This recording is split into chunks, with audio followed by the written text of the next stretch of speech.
Well, welcome everyone. We're really excited to be here to join the Small Scale Development Conference. I think as a topic, it's really exciting, and we're just happy to be a part of it.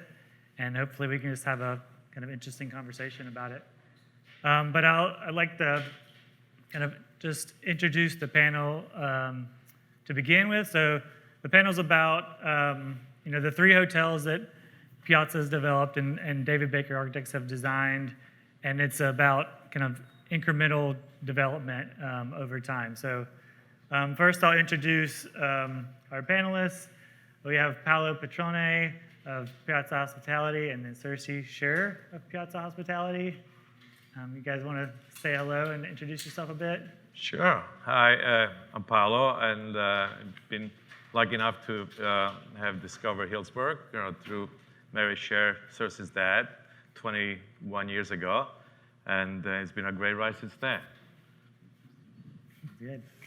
Okay, I'm Cersei Scherer, and I am very lucky to have a capable partner, Paolo Petrone, and his son, Daniele Petrone, working with us on all our projects. And Paolo keeps everything in line, operations, financing, but he also has a great creative eye, and I call him our food and beverage guru because he's so knowledgeable. I was an event producer for a long time. I also worked for Willie Brown, and I worked in publishing and music industry. So I love programming, I love design, art, branding, creating concepts. So that's kind of my role with everything. Thanks, guys. And I'm Brett Jones. I'm a principal at David Baker Architects, the design firm who designed the three hotels. And this is David Baker, the founding principal of our firm.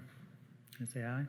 Yeah, and this has been, I look back to, I think, 20 years plus years ago when your dad came into our conference room and he started talking about Big Box stores and how great they were. And I stood up and I was like, I'm going to resign. We can't do this. And my partner kind of pulled me down in the seat and said, shut up. We need the work. And you never can tell. And Merritt was a brilliant guy who so much of the people, the partnership he put together and his skills with people and his skills with vision continue on. So it's, might be the best job I've never resigned from, or maybe the best working relationship. I look back, certainly one of the top ones. It's been so wonderful to think we were thinking about this place 20 years ago. This room. Yeah. Yeah, I have to agree with all of that. I'd also like to introduce Daniele Petrone as well. He's the Vice President of Development for Piazza, so I just wanted to give him a shout out because he's a huge part of the team as well. So I think to get started, I'll just give a quick summary of what we'll be talking about today. So we'll have kind of three sections of the talk. First, we're going to talk about the development of the properties, which Paolo will kind of go through a bit. Then we're going to talk about the design of the three properties, which me and David will speak on. And then lastly, we'll talk about the marketing and operations, which Cersei will speak on. You got a little, Oh, okay. you got to snooze something. Detail oriented. It's telling me that, yeah, it's telling me this event is happening. So I think I got it. Cool. Yeah, so to start, we'll start with the development piece. So I kind of just give it away to Paolo. Could you kind of walk us through the kind of backstory of Piazza Hospitality? So just give a little bit of my background. I grew up in Italy, in a small town with a nice square, nice piazza, as we call it, where everything happens. And from my mom going to church in the church, my dad going to the bars with espresso and aperitifs and playing cards with his buddies, and myself playing soccer with my friends, which broke a couple windows here and there. But so that's we immigrated to New York. And I did all my schools there and worked for my family restaurants and nightclub business. And then in 1981, we came over to California, and we did a great trattoria in Mill Valley, which is right in the square, as usual. And we've also developed the Mill Valley Inn, then the Water's Edge in Tiburon, and the Aqua Hotel, also in Mill Valley. At that time, I was so lucky to meet Mary Sher, Cersei's dad, who, great visionary of not only everything in life, but also real estate. And he asked me to joint venture with him, be his partner. And he had made a deal with the city of Hillsburg through the redevelopment department on those days that did existed, and he was smart enough to sort of make a deal with them where we didn't have to park on site. As you all know, urban development, it's great, but the lot size and land is very minimal. So he sort of made a deal with the city where we could park in the public park as long as this hotel exists. So that was a great, brilliant move because then we could sort of create a little more of a massive structure, without parking on site. So that's the way I got involved with Hillsburg. And having these projects, their advantage and disadvantage. I mean, the advantage is that you become the pioneer of the town in terms of creating a quality project which did not exist. You also have easy entitlements process because every town would love to have a quality project in town. And it sets sort of the standards of future development in terms of architectural expression, design, and so forth. So those are sort of the advantages. You have the community support. Cersei does a great job to get all the community involved before we filed for our entitlements to sort of keep them up to speed on what we do, what the sort of architectural language and concepts and so forth. So when we file for entitlements, it becomes more of an easy process, and we've always got our project approved, pretty easy, which is great. So and also you become part of the community. You become the second bedroom of the community. You become, the lobby becomes the living room of your community. So it's really community-oriented projects, which in the long run, they'll support you, tremendously. The sort of, and this became sort of the anchor for our company too. We've put a lot of attention, A lot of money, just to make sure that we did a great job so we could sort of build our foundation towards future developments. Disadvantages, financing, of course. So when you go to a bank to ask for a construction loan, they says, well, I mean, you're crazy.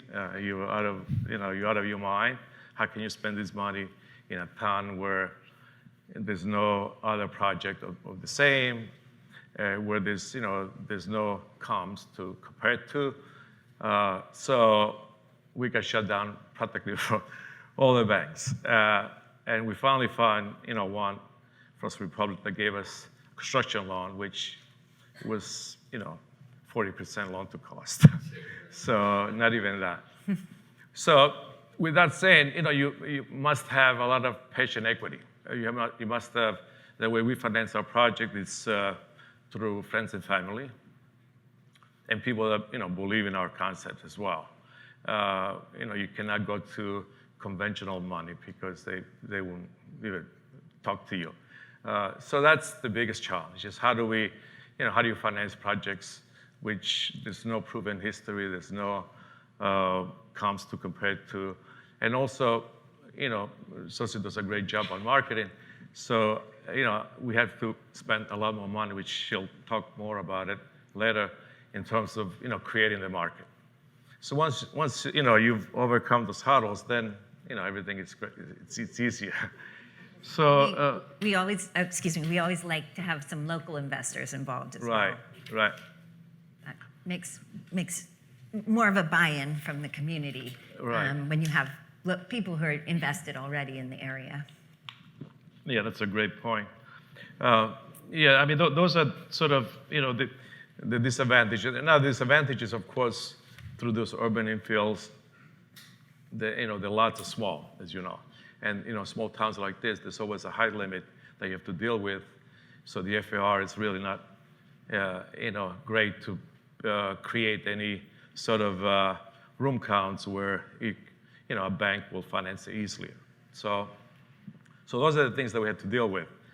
But being an Italian and knowing that Tuscany gets all the attention from the international travel, but all the Italians that go to Umbria for their wine tasting, I figure, we figured with Circe and Merit, we knew that the boutique hotels were, the boutique winery were here. We knew that the square is great, perfect size compared to the other square in Sonoma that they have. So we knew that the elements were here for success. It's just a matter of how do we develop this and build a company around it. So those are the the main challenges. Also, another challenge that you have with small scale is that staffing wise, like when we first build this, it's 55 rooms. How you get a great manager to manage it, how you get a great chef to come and work for you. We're lucky enough to have Charlie Palmer, who runs the Dry Creek Kitchen, to be part of our team because he's nationwide recognized. So he sort of put a sort of great food and beverage program with us. We hired great architects, great designer, Sushi, and also we did a great job with the graphic designer. And we have Andrea Cochran, who's a well-known landscape designer. So putting up a great team, it's very important, as you all know. So that's more or less what the way we pulled it off. And then after this, we went ahead and developed H2, which it's a little less expensive than Hotel Healdsburg. So, and it's more for sort of an active biker and sort of younger demographic than Hotel Healdsburg, with a lesser rate. So we sort of create that sort of market for our company as well, and that worked out really well, 10 years ago. And like Sosi said, we always create great food and beverage programs where people, not only people that stay in the hotel, but we sort of put a lot of emphasis to create restaurants and bars where all the locals will come and dine with us. So, usually you think of restaurants in the hotel, you don't think them as hip and good because they're hidden in the lobby or they're sort of... I was going to say, with Merritt, he took us up to Montreal. And he Right. goes, God, I go and stay in this hotel. They have a bar that's the reception. It's a Right. Recepto bar, so you can get a drink and check in at the same time. Right. And that was the H2. That's the And he- H2 concept. Yeah. Yeah, and he had to have that there. Right, exactly. And, it works really great. Right. Yeah, and then, of course, the Harmon Guest House, where our lot was 2,600 square feet, 26,000 square feet, and we had to provide parking because, the city would not give us any more public parkings to park our cars.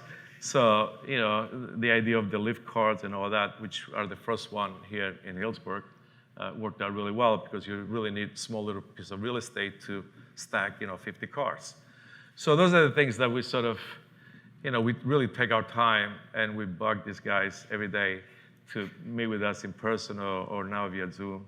But is to sort of utilize every square footage, every inch of square footage to be perfect because you don't have the luxury of having a big lot, with big piece of land that you could sort of create, different buildings and different ways of getting your room count. So those are the things that we do.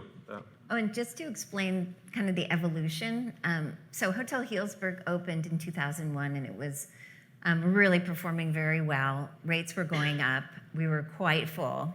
And there was a younger demographic that was starting to become interested in wine country, and they couldn't quite afford the rate of Hotel Healdsburg. And they were more techie, they were do-it-yourselfers.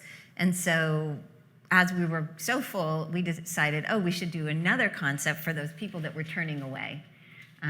Those younger people that can manage on their own. And so that was H2. And then when H2 was doing well and people loved it and they loved the price point, it was a little less expensive than Hotel Healdsburg, but they were saying, well, we really want to stay together. We really want connecting rooms. We really want suites for families. And so we didn't have any of that at H2. And so that was the origin of Harmon. And then Harmon kind of became its own, unique experience as well. But that's kind of where our thinking was, as far as like listening to the customers and then going, okay, well, how are we going to create the next project to answer all those requests? Great. Yeah, and as far as future developments, they've made a great design for us for Sebastopol, which I understand you guys going there tomorrow.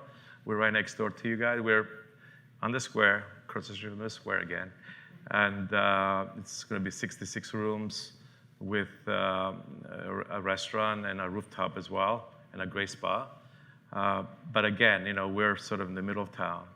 And, the great thing about being in the middle of town that you sort of don't have to build all the amenity because the amenities are already there. So all our guests, they've, walked down the elevator from their rooms, and they have everything they need, such as, coffee shops, restaurants, and movie theaters, and so forth. So those are the benefits that you get from doing an urban infill in a small town in the wine country. So, and we're also doing a HH residence a block north from here, which is going to be 16 2-bedrooms and 3-bedrooms suites, right?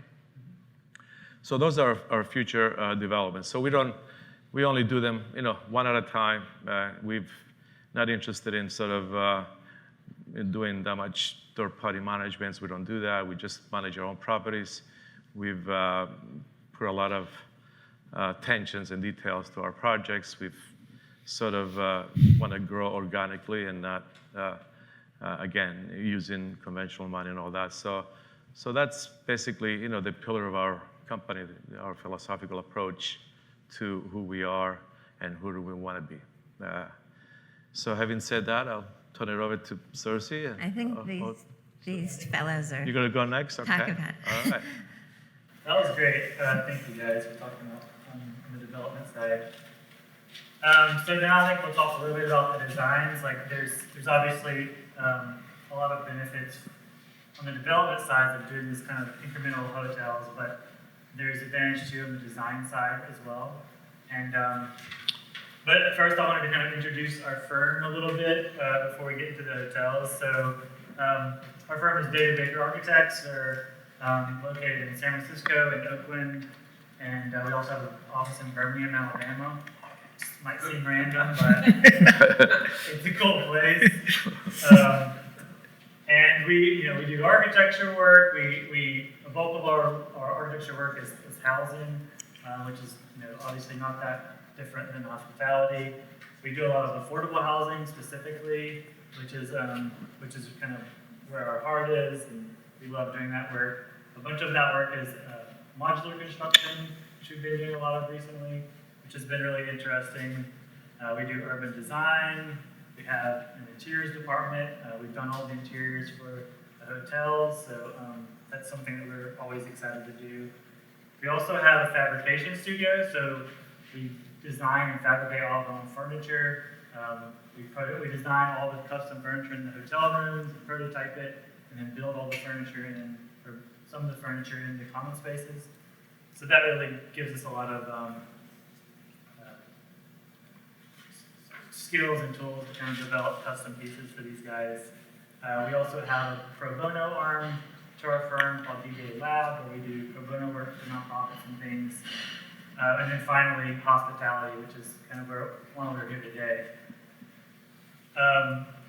We wanted to kind of go through the work, looking at it through the lens of our design principles and how we look at designing hotels. So our kind of design principle around designing hotels, we call it community-based hospitality. It's the idea that a hotel should kind of open up to the community and be a part of the community rather than kind of hunkering down and being more inward.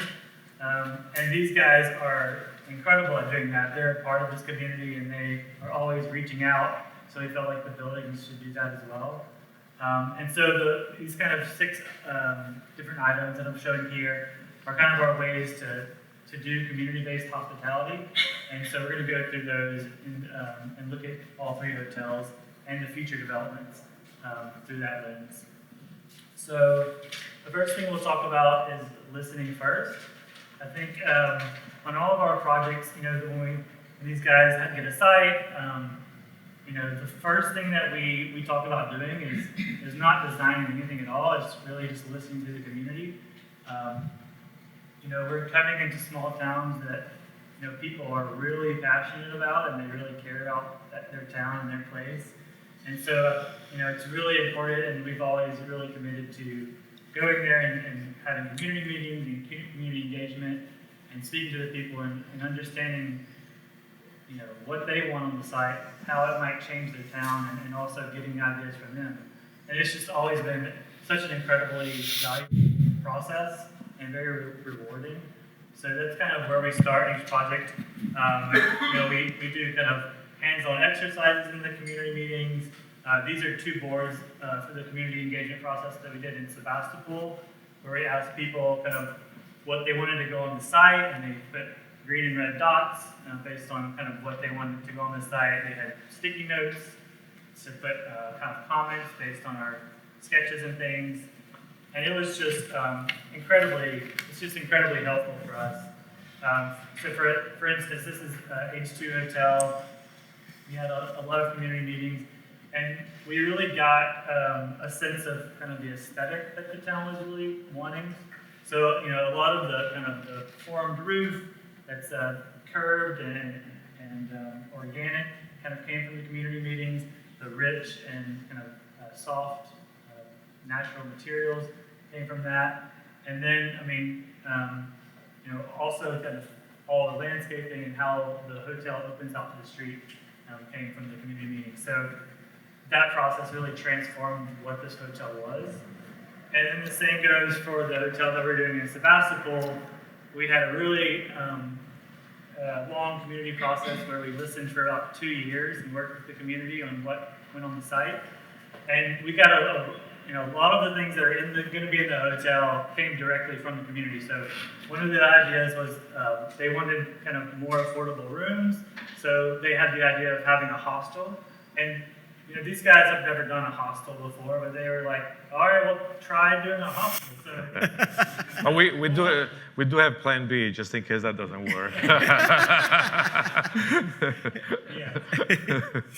so inside the hotel, there'll be a small pocket of the hotel that's a hostel. That will be good for, bike groups that are going in, they're biking together, or bachelorette parties and things. So we do have a Plan B. They're the same footprint as a normal room, so if you switch them out, just pop that furniture in. Right. Ready to go. But we're excited about that, and putting public art in came from the community meeting, and it was just an incredibly valuable process. The next thing that we try to look at the design through is community-facing design. So again, the idea is that the hotel opens out to the community, invites the community in, and that has a really big effect on what the building is. So, right up here outside of our door, we have this huge, beautiful courtyard, and there's not a gate, in front of this passageway right here. People can just kind of come in. It's part of the public realm, and that takes, that's a chance that you took that actually turned out to be a really wonderful thing. And, it's opening the community up to the hotel. The same goes for H2 Hotel, the ground floor opening out. You see the activity in the hotel spilling to the sidewalk, and vice versa. People are coming into the lobby to spend time, come to the restaurant. We have it at Harmon Guest House. So this is the picture of the rooftop garden, which some of you may have visited this week. But it was the first public rooftop in Healdsburg, and it's completely open to the public. We made, initially we were thinking about making it like a private lounge for guests, but now it's just, then it turned from a lounge to a bar, and now it's a full restaurant. Well, not full restaurant. To Paulo's credit. Yeah, not full restaurant. I kept saying, it's going to be a bar, so just make sure we can put a bar up there. And And then even down to kind of the retail spaces, you know, the way that we think about the retail spaces at the ground floor, making them small, you know, to accommodate the small retailers that happen in a small town is really important as well.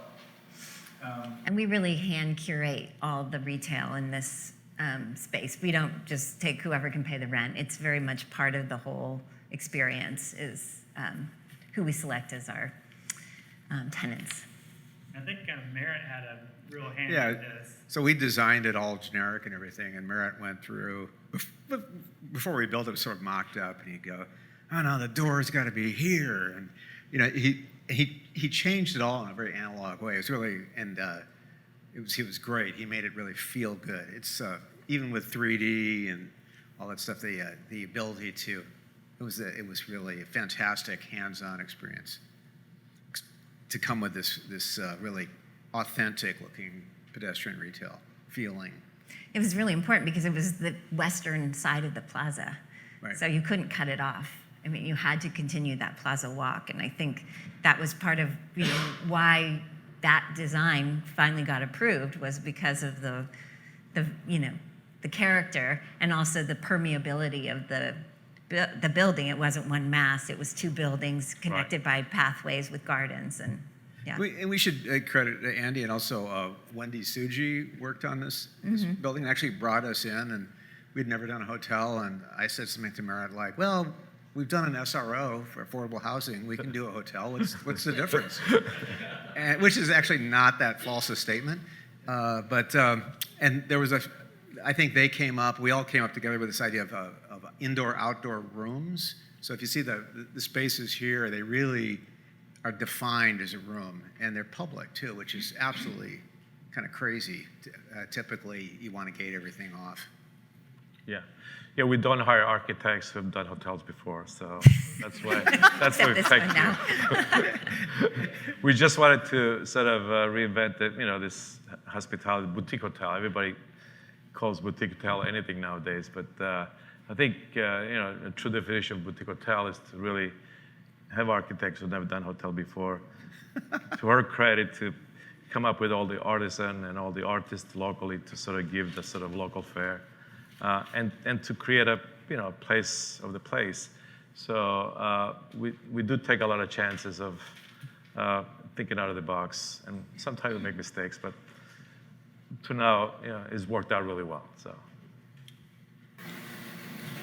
I think it's also really important to, you know, we talked about the spaces opening up to the community, but it's also really important to actually become a community member. And that's the thing that I'm always the most impressed by these guys is like, you guys are in the community, you're doing events and connecting to people and bringing people into the community to, you know, do things at the hotel. And I just always really admire that. It has, you can see a visual effect on just how much the town interacts with the hotels and how much they appreciate them. And I think that's just a really important part of community-based hospitality. Yeah, I think on Harmon House, there was a group called People Against New Hotels in Healdsburg, and they supported us. They testified for us in front of the Planning Commission. So. Well, the key was that we originally had 41 rooms, and we scaled it down to 39. But the secret there is we made some bigger rooms. Yeah, that meant bigger rooms. Yeah, but that's saying, you know, just work with, you know, just if you go into a project, just even people that fight the project, just, you know, just sit down with them. You'd be surprised, you know, one-on-one conversations. Okay, you know, it really goes a long way. So we really strongly recommend to, you know, to do that. And I have a few kind of examples. So like these are some events that Cersei put on in the community called Elevated Talks. Elevated Talks, which has been really interesting design talks that she's been putting on for the community. This is a hand fan museum that your mom did, which is in one of the retail spaces, or was in one of the retail spaces. And it's just her fans that she just put on display for people to see. Yeah, now she has a collection from many collectors there. People keep sending her their collections. Right. Well, there's only two Penn Museum, one in England and one in Hillsborough. So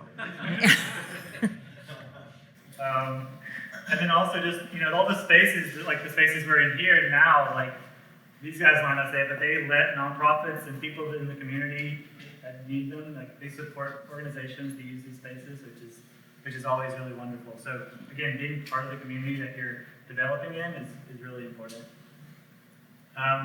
Another piece which I think Cersei is especially like passionate about is in local art and local character. So I mean, if you've walked through the hotels, you have seen a lot of art.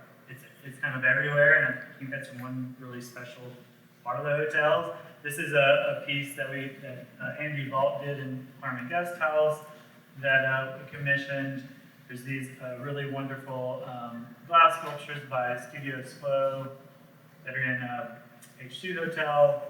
This is a piece that just went in like a couple weeks ago, something like that. Yep. Jessica Martin, is that right? Yeah, local artist. And I have not even seen this one. I'm going to walk over to the hotel and see this after this talk. This is the lobby at Harmon. There's a wonderful piece by Sabine Reckwell on the wall there. But then also like the reception desk is built by a local artisan fabricator guy named Paco Prieto. And so we also, it's not just art, it's bringing in local fabricators and makers to really make the hotel unique. And obviously that's pretty unique. Again, more artists, Ned Kahn did this wonderful spoon sculpture. Again, more fabricator. This is a fire feature by this man named Leon. I can't pronounce his last name. He's Long Greek name. Incredible fire features there. and those are made with piano strings. So here, sort of recycle. A lot of great things that we do is we recycle materials to come up with a piece of art. So. Yeah. And then we also, when we're developing these buildings, also like to think, outside of our property, thinking outside the property line, and how we can give, not only invite the community into our public spaces, but how we can also better, the streetscape and outside of our property. One example of that is in Sebastopol, the project we're doing there. We're doing this huge, this is a big public plaza that we're doing. It's outside of our property in the public realm. It's going to be public, but we're redoing the whole plaza. Also along the entire street front, we're doing all these fire swells that separates the pedestrians from the traffic to make it more pedestrian friendly. So this is always a really important piece of our project as well. And then lastly is in sustainability, environmental stewardship has always been a really important part of the hotels. And, you can do all these things for the local community, like we've been talking about, but if climate change continues, not in good shape. So it's important to address those kind of more global concerns as well. So, this hotel has some really wonderful sustainability features. I think H2 Hotel is the one where we really started to focus on that. This is a green roof on top of H2, and it's really, that achieved LEED Gold, so we really pushed it in that regard. And what was really amazing about this site was it was this downtown gas station. And then my dad always looking for the next project, Paulo also thinking about that, was look at this underutilized gas station here. Let's try to buy it. And so then when we started on the project, David said, what do you think about making it a LEED Gold or a LEED hotel?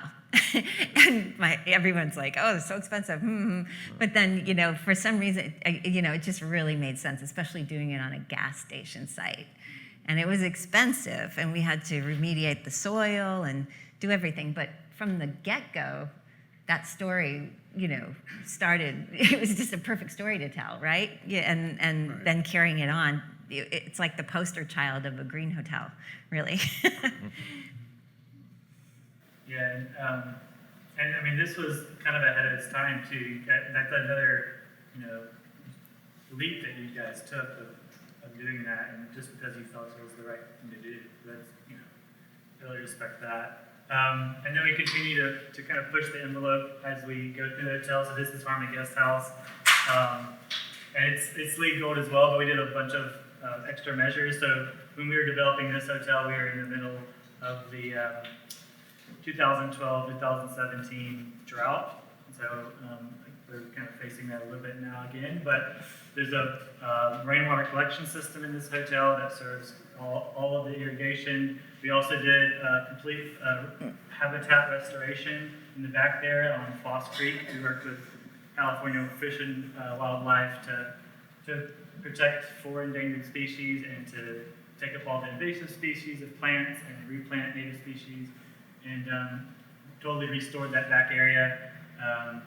And we kind of worked with the city to integrate a bus stop into the front of the hotel. It's actually part of the hotel facade to encourage transit use. So, a lot of really interesting things we did on this. This actually achieved 70% or the 2030 commitment, which is very, very difficult to do. They kept raising the bar on LEED too, so it's about twice as green as H2, I think. Yeah. This is the kind of habitat that we restored after the behind the hotel. We did a custom bridge that goes across the creek, and there's a nice park in the back, which is really nice. What's interesting is the way most of the energy is saved is in Europe, you put your card in the little thing, and when you take it out, all the power goes out. And I think in the United States, usually all the power doesn't go out because people are afraid of offending the guests. But when you do that, it has this huge impact because the air conditioner shuts down and everything. So then again, kudos to being a little adventurous. I don't think people complain too much about that. No, not at all. And then lastly, in Hotel Sebastopol that we're developing now, we're going to be integrating a resilience hub into the hotel so that, if a smoke event or heat wave comes in or wildfires, things like that, there's a place in the community for people to come and shelter in place. So there will be backup power that's supported by solar energy. There's a filtration system, so there's clean air in one of the community spaces. It's a space like this that's an event venue, but when a natural disaster or something happens, it becomes the community center and a resilience hub. And it runs the freezers when PG&E shuts off the power, which kind of pays for it because, Right. yeah. Yeah, we did this study where we were trying to figure out if we could afford to do this or not, because battery backup systems are not cheap. But then, and just talking to Paolo, he was telling me every time the power went out, you lost $4,500 because all the food went bad in the Right. commercial freezers in the restaurants. So that alone kind of pays for this battery backup system over just a few years. So it's interesting just to kind of ask questions about things. And again, just wrapping up, the community-based hospitality is just the idea that, hotels should not just serve the people that are coming there to visit, but also serve the community. It's an important thing. I think we also were asked to kind of go through some specific design challenges that we went through. So we're going to quickly just look at a few things on Harmon Guest House that we went through. This was there's a riparian setback along the creek there behind Harmon Guest House. You can kind of see this orange line. We had to kind of step back from it, and this kind of stepped effect. But it actually allowed us to do these really wonderful corner balconies, which turned out to be really wonderful. And Cersei's always talking about how these balconies are My favorite balconies.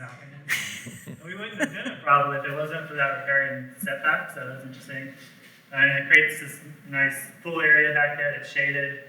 And it also created this wonderful park that's on the other side of the creek, which we also probably wouldn't have done if it wasn't for the riparian setback. So Dedicated to Merit. Yeah. Also, like Paolo mentioned earlier, we had to put parking in Harmon Guest House as well, but it's a very small site, so we did parking stackers. We've done that in several other our projects, but it hadn't been done in Hillsbury, and actually wasn't legal in Hillsbury, and we had a planning variance to actually make it possible. So, yeah, huge kind of innovation here to make that happen. We also did this huge portal in the podium slab from above to actually get light down into the parking space. And I tried to get that in about 5 other projects, and I couldn't sell the client. They go, "You want to have a hole in the parking garage, build daylight in? What's wrong with you?"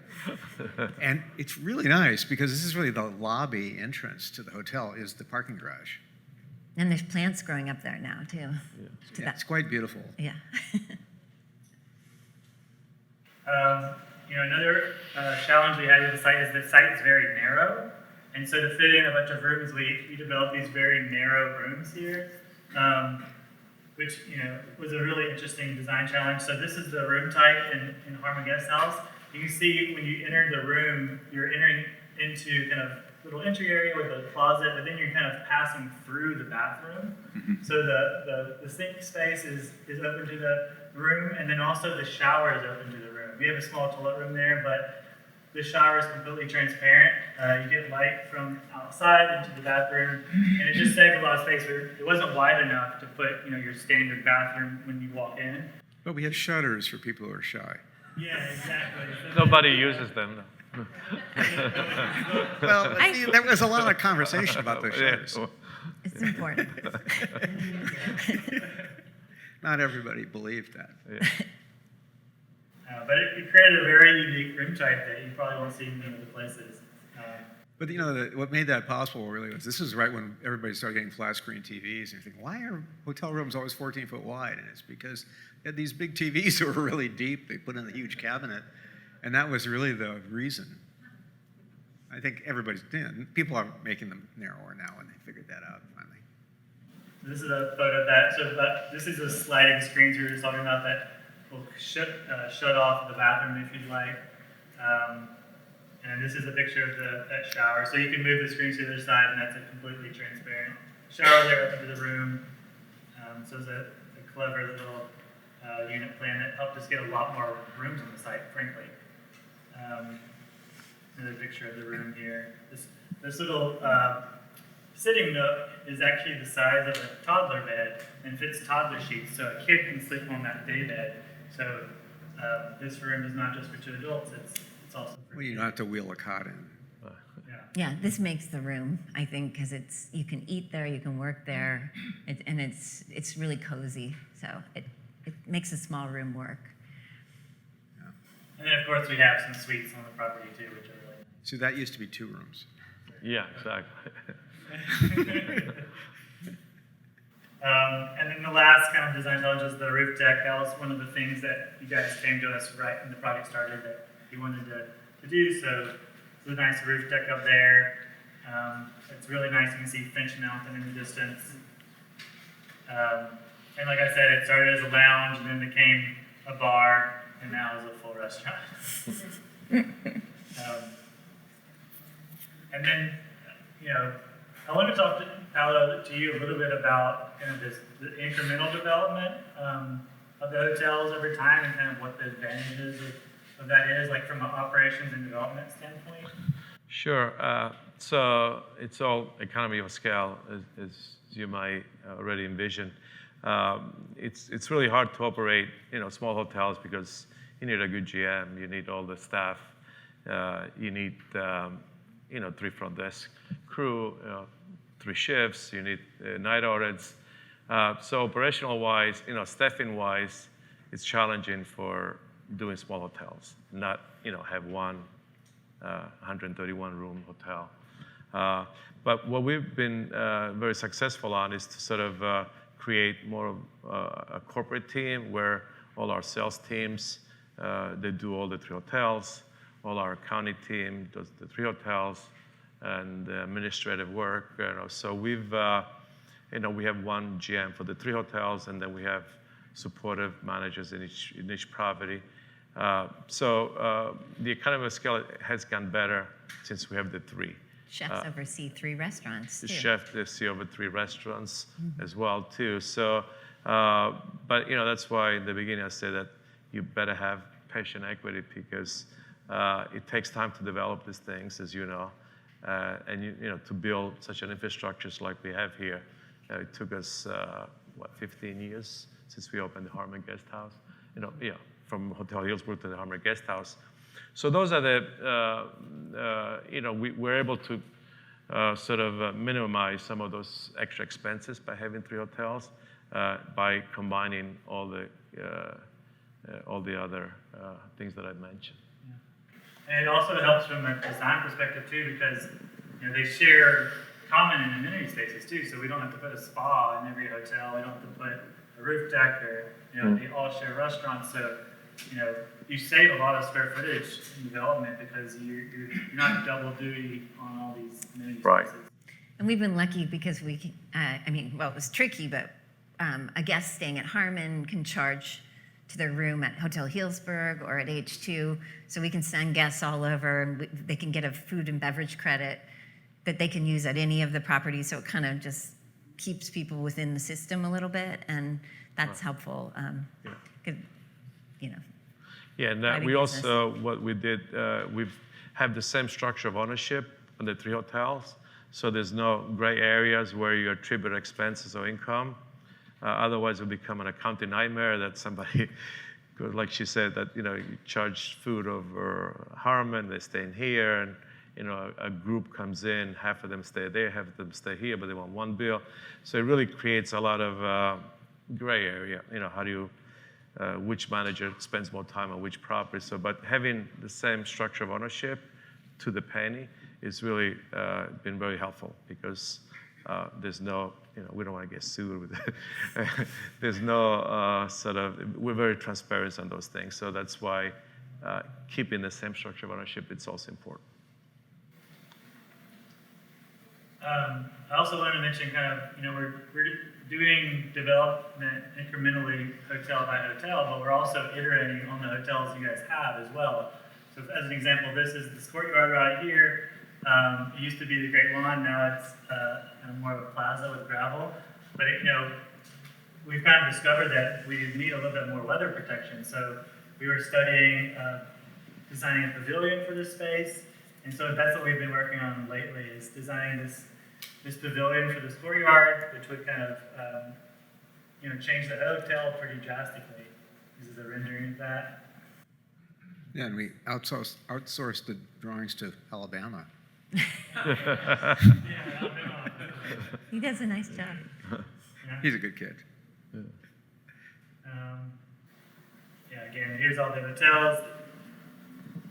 And then, like Paolo mentioned, this is the next one in town. So this is going to be HH Residences. It's just a couple blocks away here. And I think it adds more, more to your portfolio too. It adds like bigger family rooms, 3-bedroom. They're basically apartments and studios. Kitchens. Kitchens, Full yeah. kitchens, like a 3-bedroom townhouse that families can stay in for longer periods of time. So Yeah, it's a different product that we don't have in our stack right now. It's long-term staying. So people from the Bay Area that want to spend a week or two in Hillsburg with kids and family, I think this is a great product to have. And we will have butlers and private chefs that they could cook for them and so forth. So it's a new product that we're also testing the market with. I think it will be good for remote working as well, since it has the kitchen. So you can do a little cooking. It's right down the street from the farmer's market, so there's that connection. Well, we're just about finished on the design phase. We're submitting. Do we submit today or yesterday? When do we submit it? Today. We submitted today. Here we go. Good timing. So we're going through the entitlement process. Then we have to do all the working drawings and a couple years of construction. So I would imagine 3 years from now, 3.5 years from now, we'll be done. And then not only are we doing it, more development in this town, but we're starting anew in another town too. So like you mentioned, this is Sebastopol, which is a really wonderful town we are going to visit tomorrow. And this is the new development there. So it kind of starts all over again. Hotel Hillsburg began here, and this is going to be Hotel Sebastopol. So now I'm going to kind of give it over to Cersei to talk a little bit about. How are we doing on time? We got 15 minutes left. 15 minutes. Okay, I'm not going to talk too long because I think everybody's probably tired. So let's see. Well, I think I was tasked to talk about the Piazza brand, which I think you've already learned quite a bit about. But we like to do our projects in lively downtown locations. That's what we look for in unique communities. And I would say that our brand pillars are design. We love great design. We definitely believe in sustainability and community. And we also want to be a cultural connector, so that people arrive and they feel like they have a connection, special beyond. So, well, I think, let's see, you jumped ahead, but that's okay. Why design is important. So my family always loved design, and they traveled to places and they chose by the design of the place that they were going to, and they would my mom and dad just loved it, and that was a focal point of their travel. And so when they came to Healdsburg, they found Healdsburg, they wanted to create a place that they would like to go. And that's why this project became something that was totally different, that didn't exist in wine country at the time. In fact, Architectural Digest heralded it as a lace-free zone in wine country 20 years ago. And so I think that value has always imbued our projects, and there's people that travel for design, and design is one aspect of a hotel experience. And we see design as entertainment. And so I think that that's why we value it, because it's great to be in a place that's awesome. And in addition, we feel like doing these great buildings, it contributes to the community, to the urban fabric. We want enduring projects that people aren't going to go 20 years from now and go, oh my God, why did we do this? So we put a lot of time and energy into each project to make sure it's really special. And we do spend money on them too. And one area we spend money on is art, because we feel that art really deepens the experience, the visitor experience. When you come to a hotel and you can go and do things outside, but when you're inside, you can contemplate, you can look at things. Rather than buying something from a gallery, we generally commission the work, and we get the artists involved very, very early on. Both of these pieces here were commissioned. This one, Lee Merrill, we commissioned her. We said, go out and photograph Healdsburg and do your thing, which her thing is she reimagines places. And so she took about 300 different or 500 different photos of Healdsburg, and she recreated places that don't exist in Healdsburg, but all out of Healdsburg. And so those are in the room, and you get a local person in the room, and they go, "Wait, isn't that?" But it's not. And so it's really playful, interesting. And then H2, we really environmental green forward in that project. And so the brief of the art was to kind of have an environmental connection to the area. And so this commission was Stephen Galloway, who was an art professor at Sonoma State. And basically we said, give us your concept. And he went out and photographed a live oak. And there's 4 different views throughout the floor. So each floor you're going up through a different part of the oak, which is really nice and gives you this kind of connection to the environment around us. So art is very huge, and we also work with a lot of local artists, such as Jessica Martin, and we have shows that rotate at Harmon. We've had these very white walls, a little bit stark, and somehow it just felt like, gosh, we've got to start putting things on these walls. And so we had Alice Sutro come in, and she did drawings on glass, because we have a lot of glass there, but now we have a muralist coming. And so we like to kind of bring energy by doing events, art, design, everything. And just sustainability, I think we talked about a lot, but as a value for us, stewardship is really important. And so when we go into a community, we want to set an example. And we set a pretty high bar. We restored all of Foss Creek behind all our projects, which was basically kind of like an urban creek that was a dumping ground for batteries and furniture. And when we built Hotel Healdsburg, the city said, well, what can you do with the creek? So we started doing it, and we actually really started to appreciate the fact that we had a creek running behind the hotel. And so then we went on to even do more restoration and partner with the River Keepers, where H2's Creek became an educational space where the River Keepers would take students and they would learn about restoration projects, what's native, what's not. So that actually spurred on other businesses like Shed that also did their own creek restoration. And so by setting an example with our projects, they went on to inspire other businesses, which is something we like to do. And then, I didn't mention, but Hotel Sebastopol is going to be zero net energy. It'll have enough solar on site to completely offset its entire energy use. And as far as we know, it's going to be the first zero net energy hotel in the country. I haven't found another one. Wow. And we're thinking about zero net water for the residences. That'll be more. Yeah. That'll be awesome. Yeah. So the next thing I think is community. Actually, Paulo, do you want to talk a little bit about food and beverage? Sure.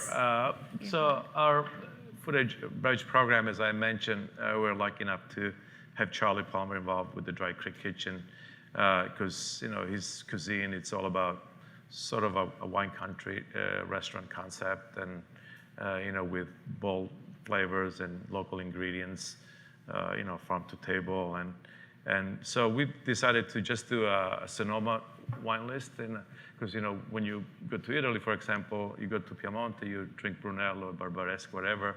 You go to Tuscany, you have your I'm sorry, Brunello's from Tuscany, not from Piemonte. Correction. But you drink your Chianti, you go to Umbria, you drink their wine. So I figured, well, if Europe is doing it, why can't we do it here? So we've decided to just go with Sonoma wine list, and so that was sort of the program.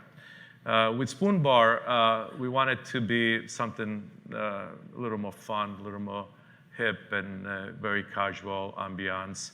So Cersei hired this great bartender that we created this, craft cocktails. And, this was 12 years ago. Now everybody else is doing it, but 12 years ago was pretty avant-garde to sort of, come up with a bar concept where all these crafty cocktails were coming to be in the future. So we wanted to create a sort of more of a casual ambiance.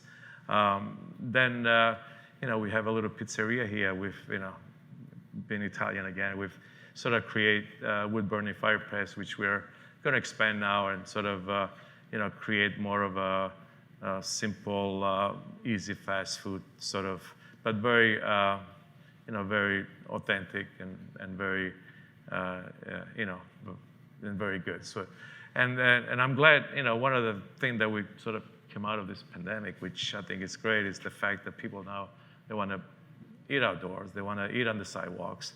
So, we didn't have that much space indoors, so start putting tables outside. We're going to start building a parklet next week. So, this whole European lifestyle of eating outdoor, having, whether it's a pizza or a burrata or, a bottle of wine, it sort of enhanced the experience of the town to be able to see people walking around and so forth. So sort of, and it's a great location.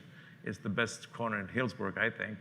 So energizing that with a very active, casual restaurant, it was very appropriate. And then, as they mentioned before, the rooftop, I've looked at all these other rooftop in the city and Napa that, they've became very popular. So we were the first one here in Healdsburg to do a rooftop concept. And so we've sort of, hired different chefs, create sustainability ingredients, local, try to be as organic as we could possibly be. but sort of create different concepts. So we don't have one type of. I mean, our family owned a restaurant for 40 years in Mill Valley, which is a high-end trattoria. So we've sort of created different concepts for different places, and so we don't have sort of a chain food and beverage program that sort of fits all our project. And actually we just talked last week, which trying to define the Sebastopol concept, which we're almost there. So that's why we do it, and take chances with a lot of young local chefs. The great thing in our business in the culinary world is that the food channel has really changed this whole culinary experiences for all of us. And it used to be that you work in your restaurants just for pay your college bills and get on with something else. But now a lot of people making careers out of it, which it should be, like, because Europe has been like that for many centuries. So David has a question. So I think that's something that occurs to me is the flexibility, because at H2, for a long time we were going to have a wine store in front, and Charlie Palmer was involved, and it was going to be this chill down, and they'd have overcoats and go in. And at some point, I don't know who said it. It was Merritt or somebody said, goes like, I think it was Sue's idea. Yeah. It went like, there's so many wine places in wine country. Let's do a cocktail, because nobody did cocktails up here then, because people came up here to drink wine. And people went like, what are you doing? Putting this bar right in the front. But that turned out to be incredibly, that pivot, that was too much overused word during the pandemic. But it was but it went from like a place where you bought chilled bottles of wine wearing an overcoat to a place where you hung out in nice hot weather in Hillsburg, standing in the street with your Negroni, but you could. There's 18 inches of private property there, so the ABC couldn't bust you. You could drink by reaching in. But we didn't name the restaurant after the spoon. We named it after the art, because we had the waterfall, the spoonfall, and we had to take advantage of that because that was a big investment. Right, 2,500 espresso spoon. We had to get some mileage. Partnerships. So one of the things we do is we connect. Like I was explaining, the River Keepers, big partner. The Jazz Festival is as well. We do all kinds of events with them, live music every weekend in the lobby. We have special events out in the Harmon Park. We work with local makers. All these spirits that are in the Harmon minibar are local, and so then we can kind of introduce people to them, and then they, our concierge can set them up with tasting appointments, and it's just great to kind of, have those local touches where you get introduced to things and another layer of experience. So that's how we go. Yep, and here's the talks again, but I'd just say that being appreciated by your community has so many benefits. Just besides that I live here, having people coming through the hotels, I think is really part of how we are and what we want. We want them in our restaurants, we want them in our lobbies, locals that is, and we want guests to have the opportunity to meet them and interact. And sharing events like this, where you could, as a traveler, you could go in and meet somebody and say, wow, I just met this local person that makes wine, or this person who's a designer. So that kind of deepens your travel experience. And so we want to be welcoming to the community. They're also our best referrals, and they keep our lights on in the winter when there's no hotel guests. So we are a big believer in connecting to our community.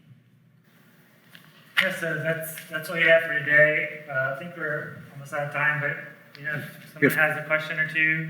Yeah. Thank you.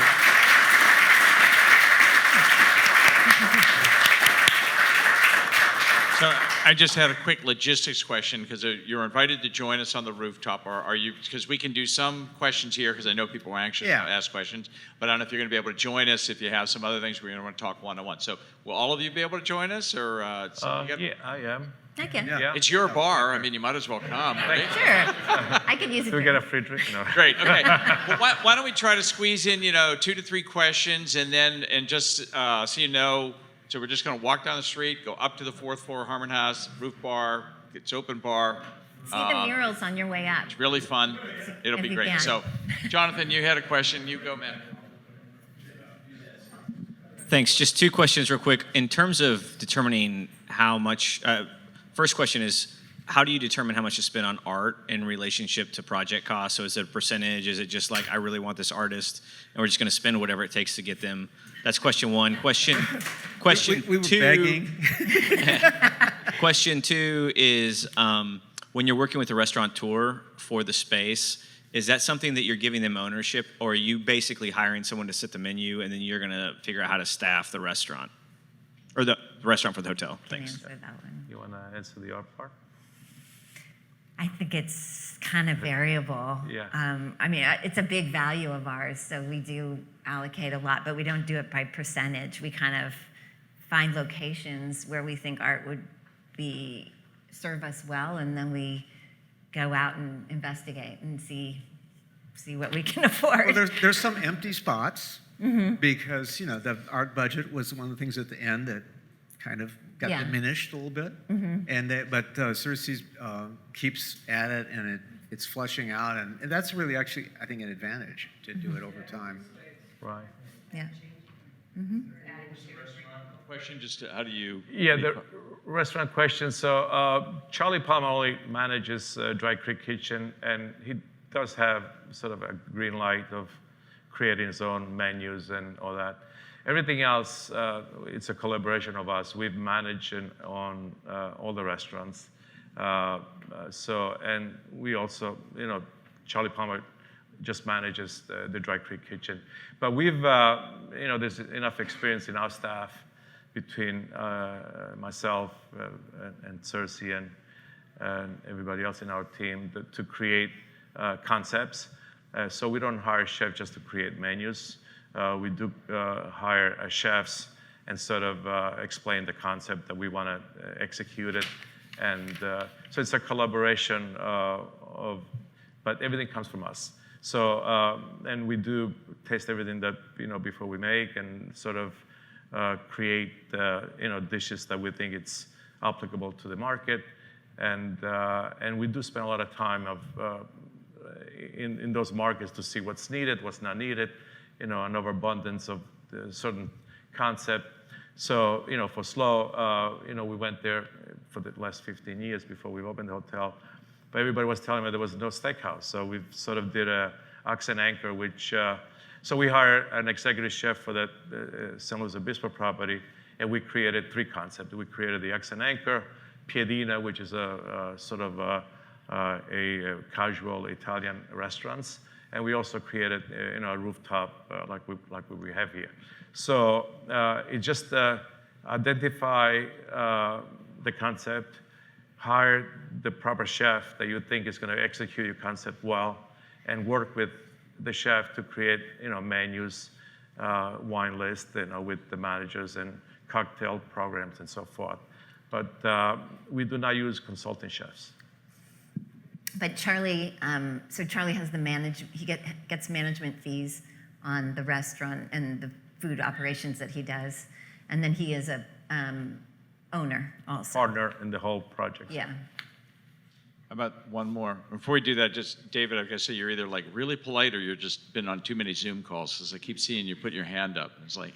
And it's like, One other Too many question, Zoom closing us out here. Everybody's ready to get to the bar, okay? Yeah, no more. All right, well, thank you so much. That was really great. Great walk through.